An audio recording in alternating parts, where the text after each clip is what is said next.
Selamat datang kembali di pembahasan mendalam kita. Hari ini kita fokus ke bab 1 dari kutipan buku Find Your Why.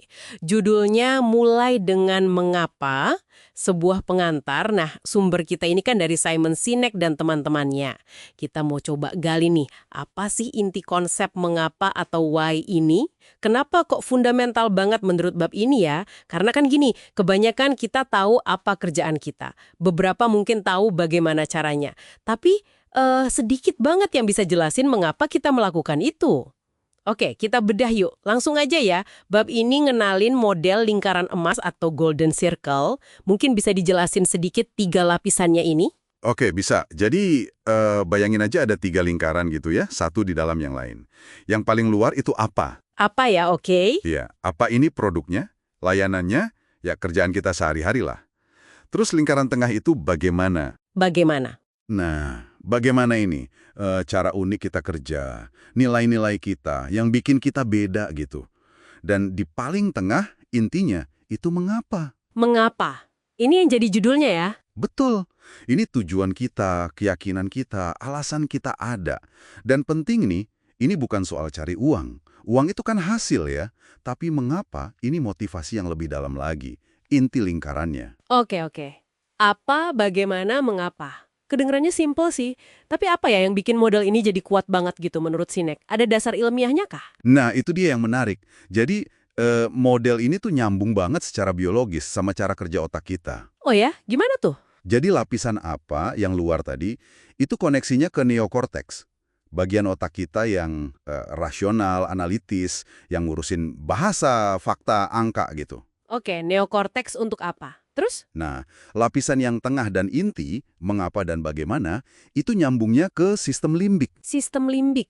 Yang ngurusin emosi itu bukan sih? Tepat sekali. Sistem limbik ini pusatnya emosi, yang ngatur perasaan kayak percaya, loyalitas, terus juga perilaku sama pengambilan keputusan.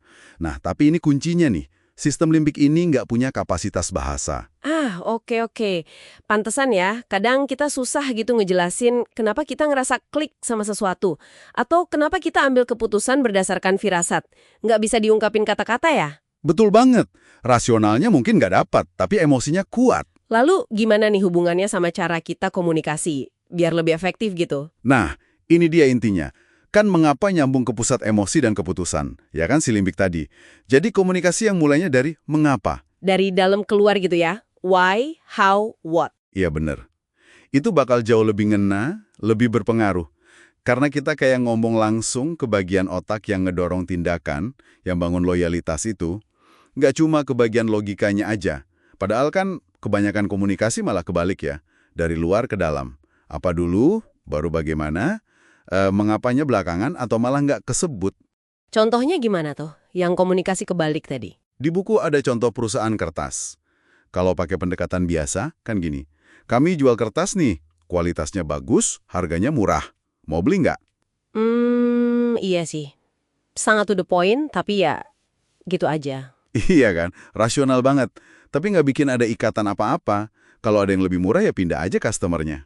Terus kalau dimulai dari mengapa, gimana bunyinya? Nah, kalau dari mengapa, mungkin jadi kayak gini.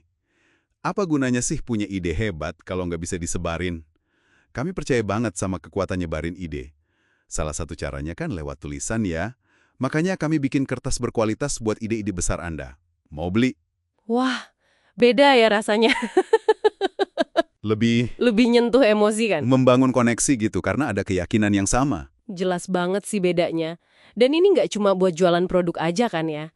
Saya inget deh cerita si Emily yang wawancara kerja itu. Betul sekali. Itu contoh bagus juga. Pas ditanya dia bisa nawarin apa ke perusahaan, si Emily ini malah mulai dari mengapanya dia. Dia bilang apa ya waktu itu? Dia bilang, saya itu selalu berusaha bantu orang jadi versi terbaik dari diri mereka. Kurang lebih gitu. Hasilnya, pewawancaranya langsung ngerasa klik. Ada koneksi emosional. Jadi dia diterima bukan cuma karena skillnya dong ya, tapi karena nilai-nilainya cocok. Persis. Koneksi limbik ke limbik, istilahnya. Mengapanya nyambung. Ada lagi cerita Susan sama Jim ya, yang eksekutif TV itu. Mereka ragu mau rekrut kandidat padahal kualifikasinya bagus banget. Kenapa tuh keraguan mereka jadi penting di bab ini? Bukannya kualifikasi itu yang utama ya biasanya? Nah, itu pertanyaan bagus. Awalnya, mereka juga bingung kenapa ragu. Tapi pas mereka udah nemuin mengapa perusahaan mereka sendiri, Oh, lewat proses penemuan why itu ya? iya, mereka baru sadar, oh, keraguan ini muncul karena mengapa si kandidat ini kayaknya nggak sejalan sama budaya, sama nilai inti perusahaan mereka. Jadi meskipun kualifikasinya apanya bagus, tapi mengapanya nggak cocok gitu? Betul. Dan mereka akhirnya mutusin gak jadi rekrut. Padahal lagi butuh orang banget. Mereka milih kesesuaian jangka panjang, keselarasan mengapa, daripada cuma solusi cepat tapi nggak pas cara nilai. Jadi mengapa ini kayak semacam alat bantu gitu ya buat nerjemahin hal-hal yang nggak kelihatan kayak visi, inspirasi, trust, budaya kerja. Jadi sesuatu yang lebih nyata dan bisa jadi panduan buat bertindak. Tepat banget. Itu intinya. Bab ini mau bilang kalau loyalitas yang beneran, hubungan yang kuat dan awet, itu nggak cuma dibangun di atas apa fitur, manfaat, harga murah. Nggak cukup. Tapi di atas fondasi mengapa ya? Kesamaan keyakinan, keselarasan nilai itu. Iya, itu dia. Baik hubungan sama pelanggan maupun sama tim di dalam.